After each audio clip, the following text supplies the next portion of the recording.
Willkommen zu unserer heutigen Analyse. Wir nehmen uns heute eine ganz spezielle Fähigkeit im Tischtennis vor. Den Aufschlag mit maximalem Seitenspin. Du hast uns da ja eine Quelle geschickt, die verspricht, das Geheimnis dahinter zu lüften. Genau, wir stützen uns da auf ein Video vom YouTube-Kanal Global TT Studio. Der Titel ist schon eine Ansage. The Inch Power Serve, How to Serve with Maximum Sidespin with Minimum Effort. Es geht also um maximale Wirkung bei minimalem Aufwand. Und genau das ist unsere Mission für dich heute. Wir zerlegen diese Technik, um zu verstehen, wie man mit wirklich unscheinbaren, aber hochentwickelten Bewegungen brutalen Spin erzeugen kann.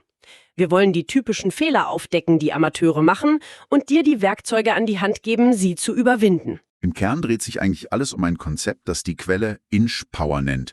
Das ist die Fähigkeit, explosive Kraft auf einer extrem kurzen Distanz zu erzeugen. Es geht eben nicht darum, mit dem ganzen Arm durchzuziehen, sondern um die absolute Finesse im Handgelenk und in den Fingern. Und genau das ist der Schlüssel zu einem Aufschlag, der nicht nur gefährlich, sondern vor allem unlesbar ist. Okay, dann lass uns direkt ins Zentrum des Problems einsteigen, das die Quelle ja gleich zu Beginn aufmacht. Es ist dieses klassische Dilemma, das du sicher kennst. Man will einen kurzen Aufschlag mit viel Spin spielen.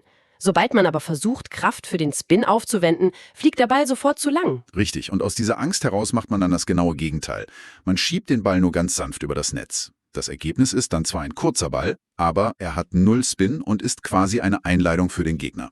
Eine echte Zwickmühle. Aber warum ist das so? Ich meine, das klingt erstmal kontraintuitiv. Mehr Krafteinsatz sollte doch zu mehr Spin führen, nicht zwangsläufig zu mehr Länge. Wo liegt da der Denkfehler? Die Quelle hat da eine sehr radikale, aber einleuchtende Erklärung. Die Kraft kommt bei den meisten Spielern aus der falschen Quelle. Sie wird aus dem Arm generiert. Und eine Armbewegung ist für die präzise Längenkontrolle eines kurzen Balles denkbar ungeeignet. Das stellt aber vieles auf den Kopf, was man so hört. Oft heißt es doch, nimm den ganzen Körper mit, mach eine saubere Schwungbewegung. Die Quelle sagt also im Grunde, zumindest für diese Art von Aufschlag ist der Arm der Feind der Kontrolle. Genau das ist der Punkt. Die Quelle bringt einen brillanten Vergleich. Denk an einen kurzen Rückhandschupfball direkt hinter das Netz. Der gelingt dir wahrscheinlich mühelos, weil die Bewegung extrem klein ist und fast ausschließlich aus den Fingern und dem Handgelenk kommt. Wenn du jetzt versuchen würdest, diesen selben kurzen Ball mit einer großen Armbewegung zu spielen, egal wie sanft, er würde immer zu lang werden. Die Hebelwirkung ist einfach zu groß. Ah, jetzt verstehe ich den Zusammenhang. Es geht um die Kraftquelle. Exakt. Um das zu verdeutlichen, stellt die Quelle 3 Kraftzentren vor. Das erste ist der Oberarm, das zweite der Unterarm und das dritte, das entscheidende Zentrum, sind die Finger und das Handgelenk. Bei einem kurzen, spinnreichen Aufschlag müssen wir lernen, die ersten beiden Zentren quasi auszuschalten. Sie dürfen die Bewegung nicht dominieren. Das ist also das erste Kernprinzip. Die Bewegung muss ultrakompakt bleiben. Die Reibung, die den Spin erzeugt, darf ausschließlich aus diesem dritten Kraftzentrum kommen, aus Fingern und Handgelenk. Das ist eine komplette Umstellung der Vorstellung für viele. Und dafür gibt die Quelle dir auch direkt einen Trainingstipp mit an die Hand. Versuch beim nächsten Mal ganz bewusst, deinen Ober- und Unterarm zu arretieren. Halte sie fast unbeweglich und führe den Aufschlag nur mit einer minimalen, schnellen Bewegung aus Fingern und Handgelenk aus. Der Unterschied ist sofort spürbar. Der Ball bleibt kurz, hat aber plötzlich das Potenzial für eine enorme Rotation. Das mit dem Arretieren des Arms ist ein super Tipp, weil es einen zwingt, die Kraftquelle komplett neu zu entdecken. Das löst also das Längenproblem. Aber es erklärt noch nicht, woher diese unfassbare, explosive Qualität kommt, die man bei Profis sieht. Deren Aufschläge wirken oft so mühelos, fast beiläufig, und trotzdem beißt sich der Ball auf der anderen Seite förmlich fest. Wie erzeugen die diese verborgene Kraft? Das ist der nächste entscheidende Punkt. Die Quelle nennt es auch täuschende Kraft, weil sie eben nicht aus einer großen, sichtbaren Bewegung entsteht. Es wird sogar argumentiert, dass das Gegenteil der Fall ist. Ein Aufschlag, der sehr wuchtig und mit großem Schwung ausgeführt wird, hat oft erstaunlich wenig Spin. Warum das? Weil die meiste Energie in die Vorwärtsbewegung des Balls geht und nicht in die Rotation. Okay, die Kraft ist also subtil. Aber wie genau wird sie im entscheidenden Moment, im Bruchteil einer Sekunde des Ballkontakts erzeugt? Wieder einmal. Durch die Finger. Die Quelle nutzt hier eine weitere fantastische Analogie. Das Fingerschnippen. Wenn du versuchst, einen richtig lauten, scharfen Knall zu erzeugen, machst du keine große, langsame Bewegung. Die Kraft muss extrem konzentriert und explosiv auf einen winzigen Punkt freigesetzt werden. Es ist ein Moment maximaler Energie auf minimalem Raum. Genau diese Art von explosiver Fingerkraft braucht man, um den Ball in eine rasend schnelle Rotation zu versetzen. Es geht also nicht um eine langsame, reibende Bewegung, sondern um einen ultra kurzen, fast gewalttätigen Impuls im Treffpunkt? Perfekt zusammengefasst. Die Physik dahinter ist, laut Quelle, sehr einfach. Eine ausladende Armbewegung erzeugt langsame Reibung. Eine explosive, kurze Finger- und Handgelenkbewegung erzeugt extrem schnelle Reibung. Und das Prinzip lautet, je schneller die Reibung, desto stärker der Spin. Das ist eine universelle Wahrheit im Tischtennis, die für jede Griffhaltung gilt, egal ob Shakehand oder Penholder. Es ist ein konzeptionelles Verständnis, das über die reine Technik hinausgeht. Das leuchtet ein. Man behält also die Kontrolle über die großen Hebel, Ober- und Unterarm, und lässt die explosive Energie aus den kleinsten, schnellsten Gliedern kommen, den Fingern. Das bringt uns direkt zum strategischen Einsatz. Die Quelle beschreibt dieses perfekte Szenario im Spiel: Du schlägst auf, der Gegner schiebt den Ball wegen des starken Unterschnitts ins Netz. Der nächste Aufschlag sieht fast identisch aus, aber jetzt springt sein Return plötzlich hoch in die Luft, ein perfekter Ball für den Angriff. Wie erreicht man das? Das ist der Kern der strategischen Waffe. Die Bedrohung deines Aufschlags wächst exponentiell mit dem Unterschied zwischen deinen Spin-Variationen, also dem Unterschied zwischen deinem Seitunterschnitt und deinem Seitüberschnittaufschlag. Das heißt also, ein ganz guter Aufschlag, der so ein Mittelding ist strategisch eigentlich fast wertlos. Man muss quasi in die Extreme gehen, um den Gegner wirklich unter Druck zu setzen. Genau.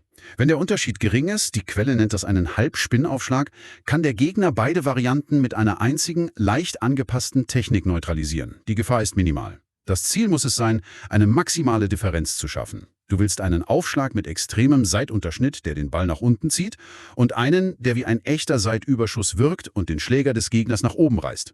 Man zwingt den Gegner also zu einer klaren 50-50-Entscheidung und bestraft jede Fehleinschätzung sofort und gnadenlos. Exakt. Das erzeugt Unsicherheit. Zuerst fürchtet er den Unterschnitt und legt den Ball ins Netz. Beim nächsten Mal antizipiert er vielleicht wieder Unterschnitt, bekommt aber Überschnitt und sein Ball steigt in den Himmel. Diese Unsicherheit ist der eigentliche Sieg. Wenn der Unterschied deiner Aufschläge auf einer fiktiven Skala nur bei 50:60 liegt, kann der Gegner mit einer neutralen 55er-Bewegung reagieren und ist immer relativ sicher.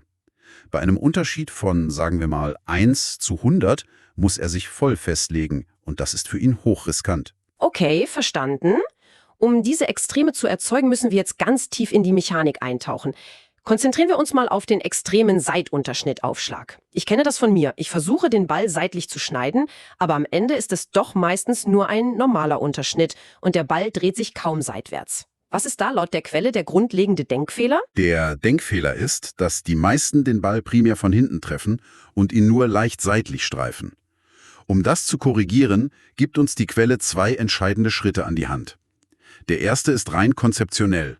Du musst lernen, zuerst die Seite des Balls zu treffen.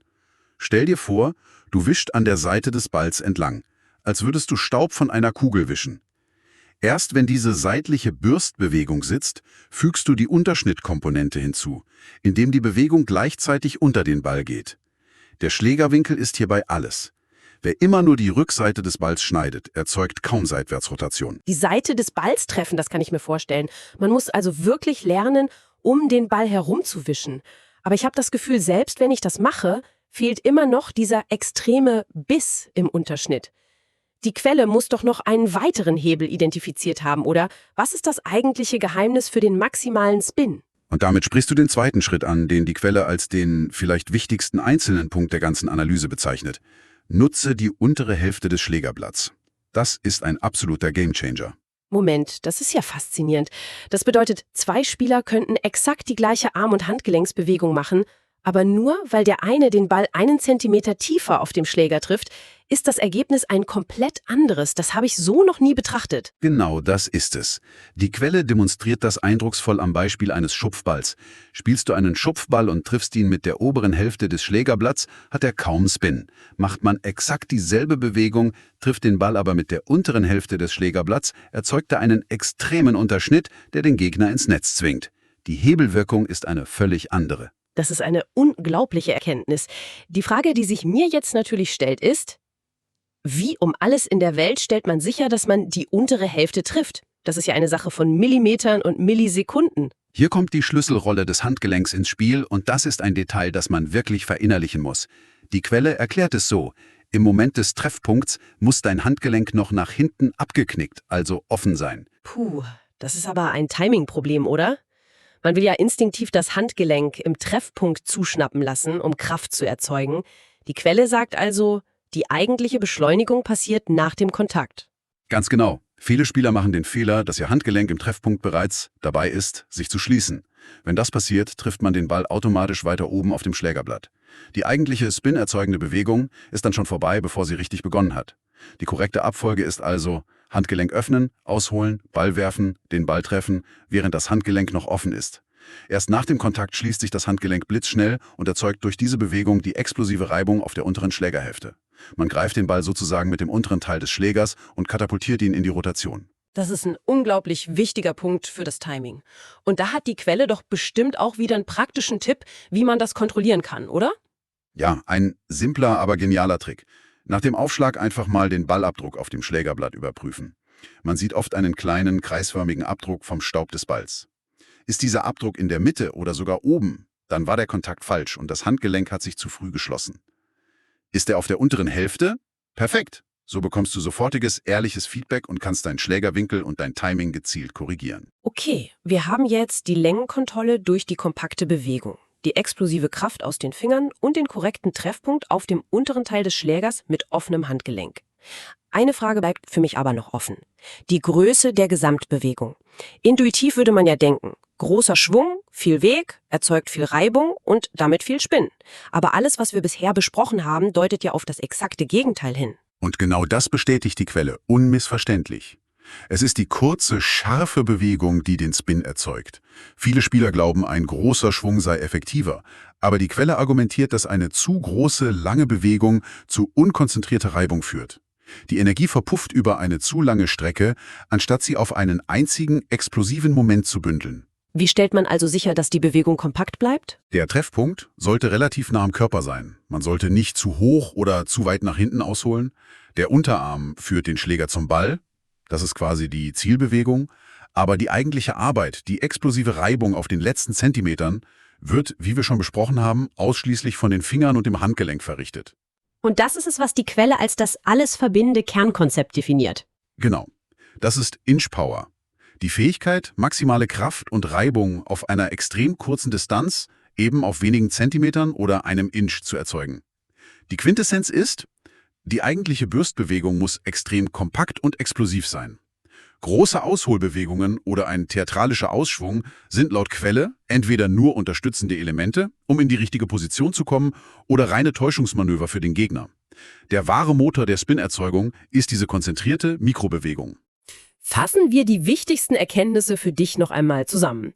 Das Geheimnis eines wirklich gefährlichen Spin-Aufschlags liegt nicht in roher, unkontrollierter Armkraft, sondern in einer kontrollierten, explosiven Kraft, die aus den Fingern und dem Handgelenk kommt. Es geht um kompakte Bewegungen, um den Ball auf der unteren Hälfte des Schlägerblatts zu treffen, und zwar mit einem noch offenen Handgelenk im Moment des Kontakts. Und strategisch geht es darum, einen maximalen Unterschied zwischen deinen Spin-Variationen zu erzeugen, um den Gegner im Ungewissen zu lassen und zu Fehlern zu zwingen. Das ist wirklich ein perfektes Beispiel dafür, wie ein tiefes Verständnis der Mikromechanik einer Fähigkeit zu einer gewaltigen Verbesserung auf der Makroebene, also im Spiel selbst, führen kann. Im Grunde ist es, wie die Quelle nahelegt, ein Sieg der Finesse über die oft ineffektive rohe Kraft. Man schaltet vom groben Schlagen auf präzises Operieren um. Absolut. Es geht darum, die Physik zu verstehen und für sich zu nutzen, anstatt gegen sie zu arbeiten. Und zum Abschluss geben wir dir noch einen Gedanken mit, der auf der Quelle aufbaut, aber ein kleines bisschen darüber hinausgeht. Die Quelle konzentriert sich ja voll und ganz auf die Mechanik von Hand und Schläger.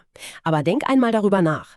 Wie könnte eine subtile Gewichtsverlagerung deines Körpers oder eine winzige Änderung deiner Fußstellung kurz vor dem Ballkontakt diese Inch-Power aus dem Handgelenk noch weiter verstärken? Wie könntest du damit einen ohnehin schon schwer lesbaren Aufschlag absolut unberechenbar machen,